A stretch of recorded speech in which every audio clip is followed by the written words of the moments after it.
David Brewster here with a new episode of Chordplay, and this is Chord Tricks. And this episode is going to supply you with a batch of ideas that are very outside the box and inspiring and interesting ways of performing chords on the guitar. And I don't want you to think this is a complete guide or lesson, because I'm just going to supply you with about 10 ideas or examples. But there are hundreds of examples of this type of playing, floating around out there in music. And there are tons of guitarists that have tapped into these kind of unusual ways of playing chords on the guitar. Think of Jimi Hendrix and Eddie Van Halen, and Steve Vai, Joe Satriani, Chet Atkins, Lenny Breau. There's a lot of guitarists that have really shake things up, with their chords. So here's an image featuring some of the players where we're going to tap into some of their chord secrets and uncover some of these chord tricks.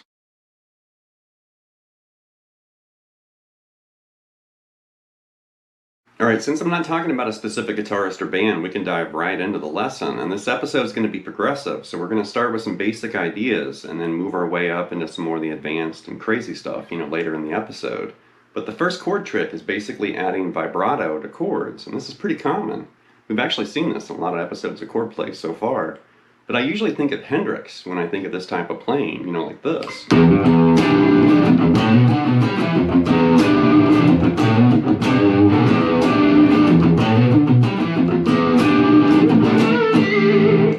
Banging on that E7 sharp 9, and then you're wiggling the chord, or kind of adding vibrato to that chord.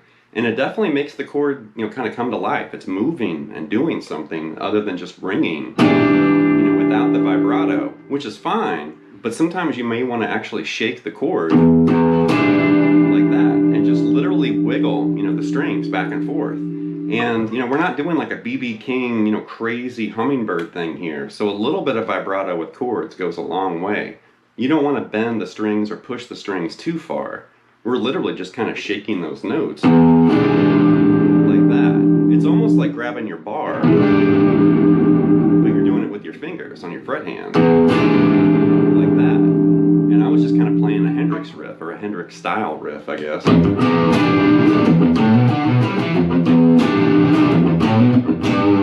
Just to serve up that E7 sharp 9 with vibrato. And then another guitarist you can think of. There's lots of vibrato chord, guitarists out there. Think of Tony Iommi, for Black Sabbath on the other end of the spectrum. And he used to do it a lot with power chords,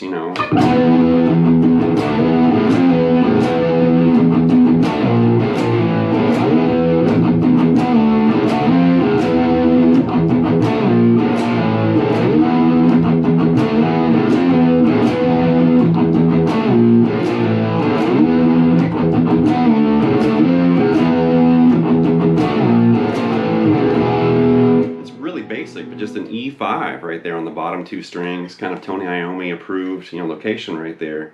And once again, a little bit goes a long way. I'm just wiggling the two, notes of that chord. Just a little bit of vibrato.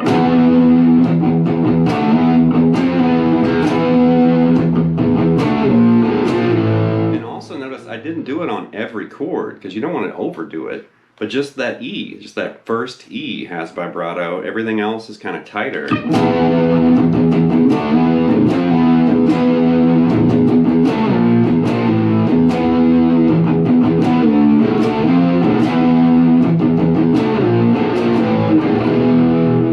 Alright, the next chord trick are smeared chords using the bar, or tremolo bar. And there's lots of guitarists that do this. I typically think of songs like DOA from Van Halen, which technically that's tuned down a half step, and I'm just going to demonstrate it in standard tuning. But the intro of DOA is like this. Then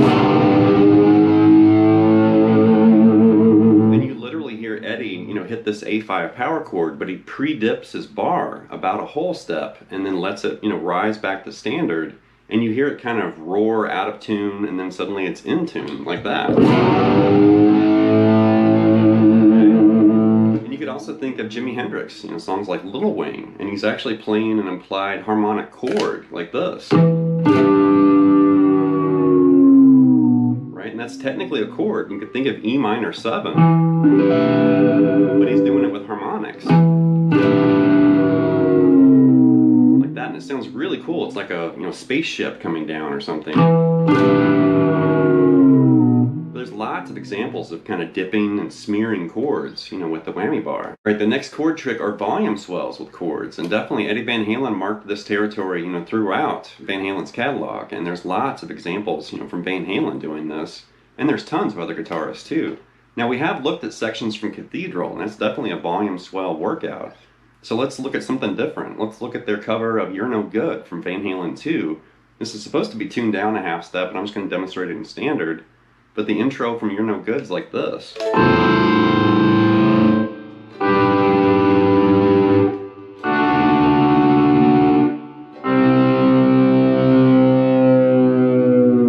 Right? And basically Eddie's playing A minor way up there. So think of A minor in open position, but then relocate it way up here. Strum it with the volume off, and then bring your volume on like that. And there's your volume swell right there. And then play this partial G and do it again. And this partial D right there. And then just two notes of that C. So don't play C major, just play like a little part of C5. Like that.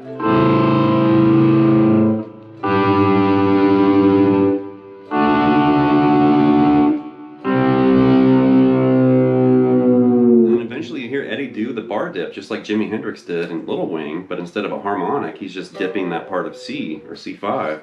But then there's other examples too. Think of right before the guitar solo in Somebody Get Me a Doctor, still Van Halen and still on Van Halen 2, but this part. And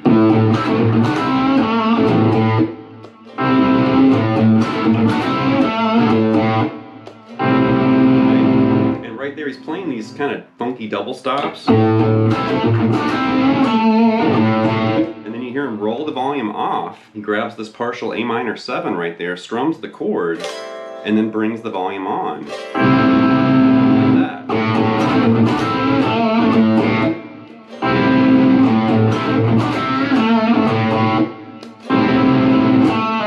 Alright, the next chord trick is Dave Mustaine's famous spider chord approach to playing chords on the guitar, and this is really confusing and elusive until you see it broken down and demonstrated. And I did show this, or reveal this, in the Megadeth Chordplay episode, but that's been a while, so I wanted to include this again in this episode. And the spider chord approach is basically doing stuff like this.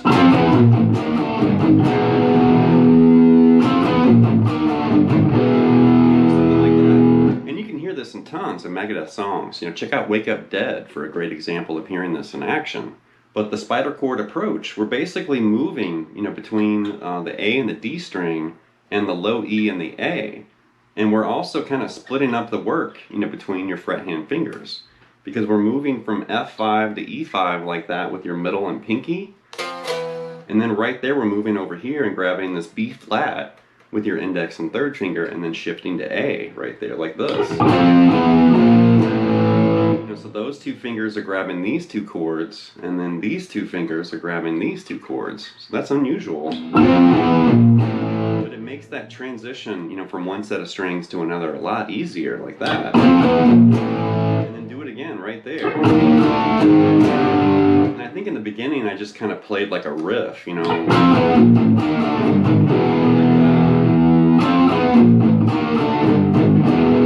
But I did create like an exercise to help you kind of play with this. So let's descend with the spider chord like this. And then right there we're going to start ascending and climbing back up. And that's going to kind of help you do this. So all the way through it, and you can loop it too like this.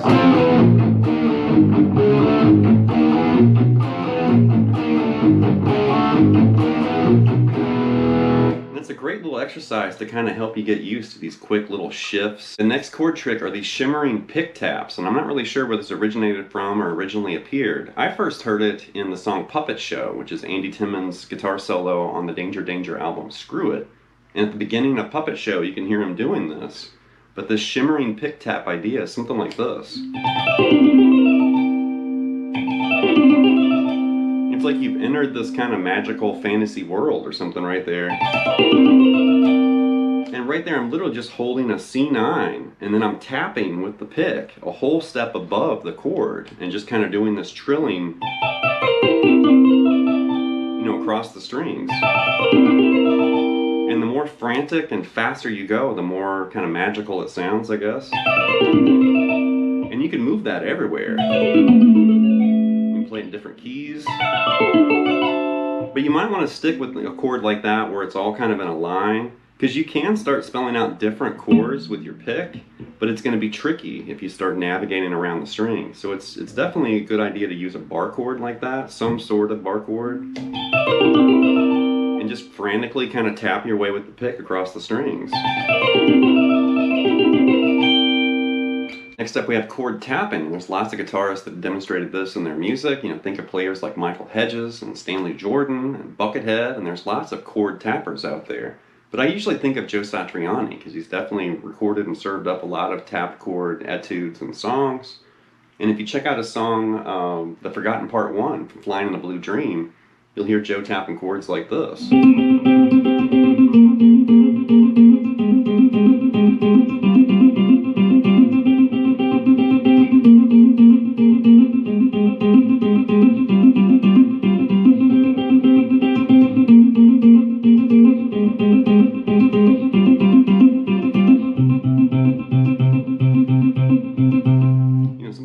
Keeps going. But right there, he's basically grabbing this, that C and G, so that's a C5. And then he's tapping the C note there on the 15th fret on the A string, and that tap note remains the entire time. It's the implied chords that your fret hand is, kind of fretting and playing there that's supplying that kind of implied chord progression. But there's C5, and then you're moving to this, this what B flat and that A flat. Like C7 flat 13 right there, and then move back to this A flat and G, and that's a C flat 6, implied, and then back to this G and F, and that's a C sus4, like that. And you just kind of move through that progression and keep tapping that C note, and you have that intro from The Forgotten Part 1.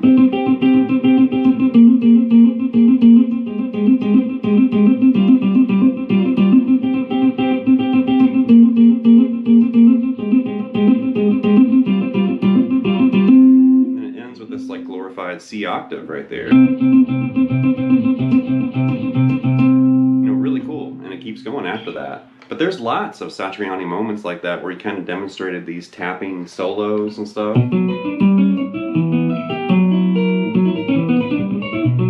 Definitely lots of chordal tapping in Satriani's universe. I love that from Midnight too.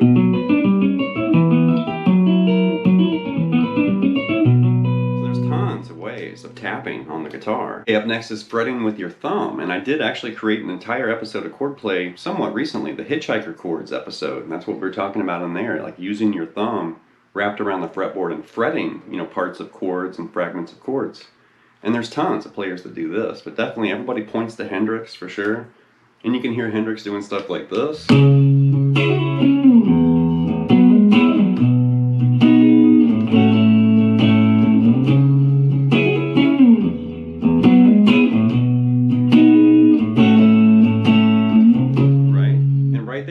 C sharp with my thumb, and then I'm using my additional, fret hand fingers to kind of play melodies and these kind of double stops, like, soul and R&B stuff, right? And then I use the thumb again for B major right there, and then I move back to A, and did it like that. Very Hendrix, inspired riff. You could also think of Yellow Ledbetter from Pearl Jam. There's a lot of that kind of stuff.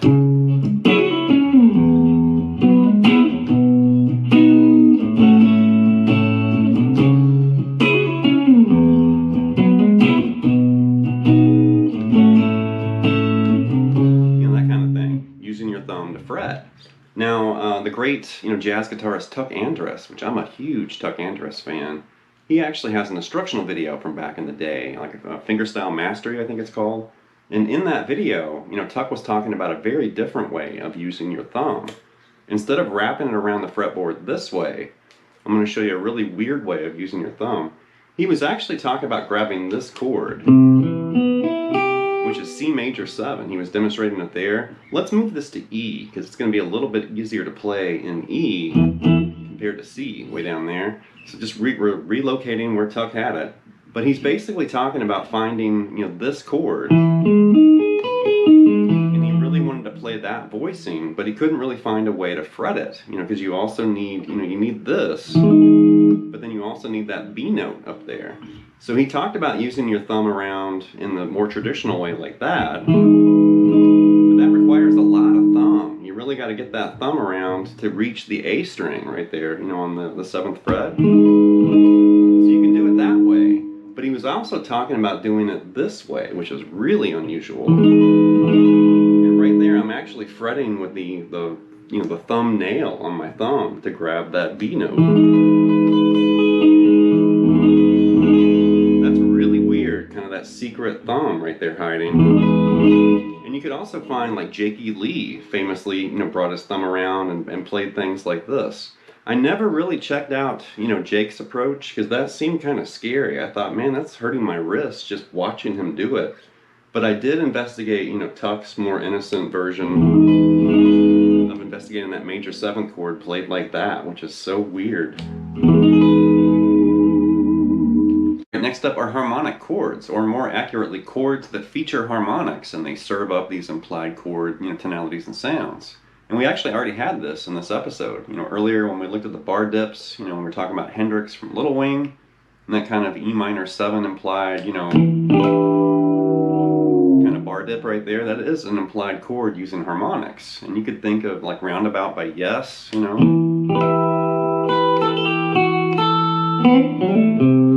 that implied E minor, with that chord right there. So right there we could actually play the low E open and just play the harmonic on the 12th fret on the G, B, and high E, and that's E minor implied right there. You could also play the harmonic on the 12th fret right there on the low E, and that's still E minor. You could add the D string, and that's E minor 7, which is what we had for that Hendrix example. But then, thanks to Steve Vai on songs like Damn Good and also the song Sisters, you could actually hear Steve, fretting notes on the low E string, also on the A string too, and then mix that with harmonics on the top. So think of something like this. Let's fret a C right there on the low E, and we're going to grab those same 3 notes right there, that G, B, and high E on the 12th fret, G, B, and high E strings, but play that as a harmonic, like that. Now if you know your chords, that's basically an implied C major 7 right there. But we're doing it like that, which is very different. You could add that D note, and that's kind of like a C9.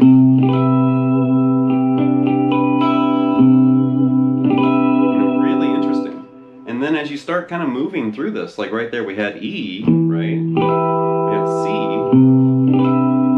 You could also, play around with this D note. Put that on the bottom of that kind of harmonic implied chord. And then here's a little exercise to kind of help you get used to doing this. So we're going to start on the 7th fret on the A string with the note E, and then we're going to reach up and grab that harmonic there on the 12th fret, G, B, and high E. There's E minor. Now change the root note to F sharp. Now change it to G and see what it sounds like. Right there you could actually either play the open A, or you could play a harmonic on the 12th fret right there on the A string for that A note, and then reach down and grab this B right there. And then go back to that C, there's the D, and that E again.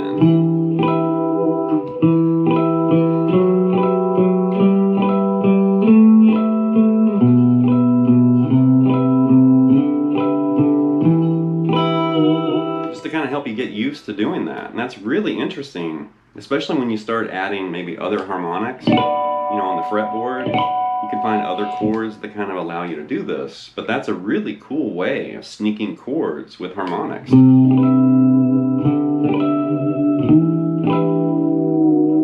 Alright, the next chord trick are cascading harmonics, and I'm not going to lie, this is really unusual and awkward, but it's so cool, and I wanted to demonstrate this and include it, in this episode. And this actually was pioneered by the late great guitar legend Chet Atkins way back in the day. And then eventually his protege, the great Lenny Breau, he took this idea and he ran with it even further. Lenny's ideas were insane with this.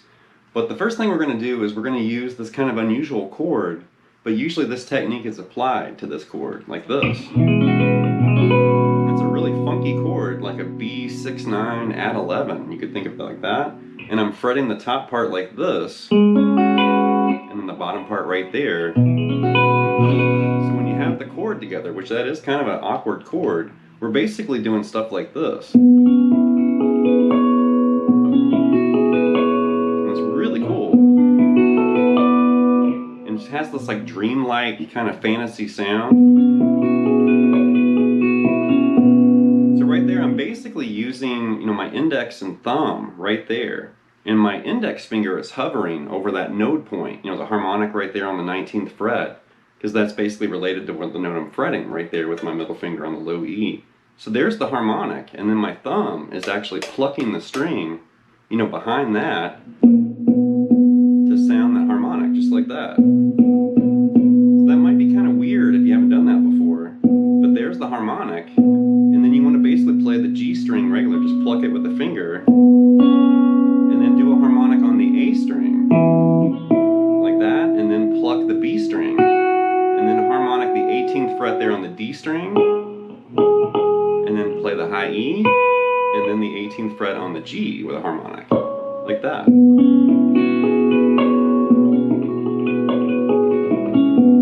And I also play like this B minor 11, just bar the 7th fret right there, all the way across, and do it like that. That's way easier, probably. I should have started with that one, maybe. But definitely, you see a lot of demonstrations of this using that particular chord. And it has this really cool sound, but it's also really hard to do. Alright, last but not least is a Joe Pass chord exercise. This is pretty famous, actually, and this is from the late great jazz guitar legend Joe Pass. And this really isn't a trick, it's more of a workout or an exercise. And I did feature this in one other episode of Chordplay. That's been a couple years ago, and I honestly couldn't remember which episode it appeared in, so here I am repeating myself. But this is really cool, so I wanted to add this once again to this episode. So we're going to start right here with D major 7. I think Joe originally had this in B or A or something like that. Let's move it up here to D. So D major 7 right here.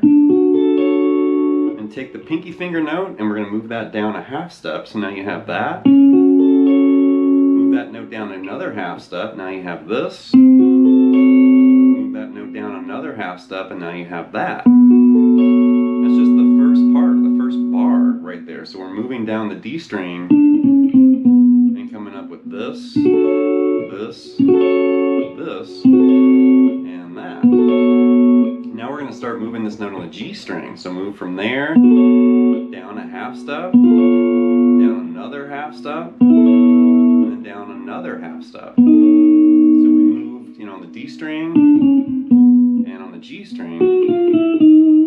Created this, kind of cluster of chords, and that's tricky because you have to change fingerings. You're also using all of your fret hand fingers. Great workout right there, here, here, and here. Now start moving the note on the G. Now we're going to start moving this note on the B right there to right here, to right here, to right there. Start moving this note on the high E string. So from right there to right here to right here, and then lo and behold, if we move down one more fret, now we're basically back where we started with major 7, but now we're in the key of B. So we started here and moved our way down, located all these different chords, right? And that's really tricky to kind of move through all that. Really tricky.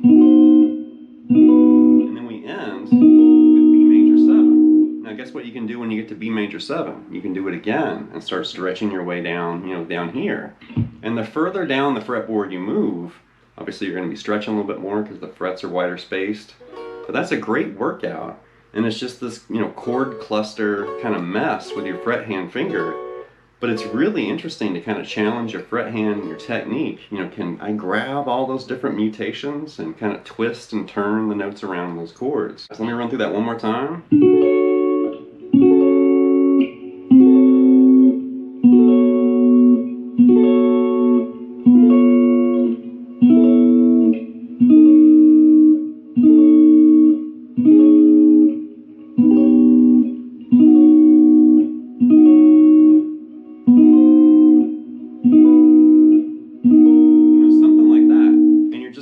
slowly making your way down, and then it's like each string is kind of moving down this little chromatic pattern, and then the next thing you know, you're back where you started with B major 7. Right, that's going to wrap this episode of Chord Play with chord tricks, and like I mentioned at the beginning, there are hundreds and hundreds of different versions of this type of thing floating around out there in music.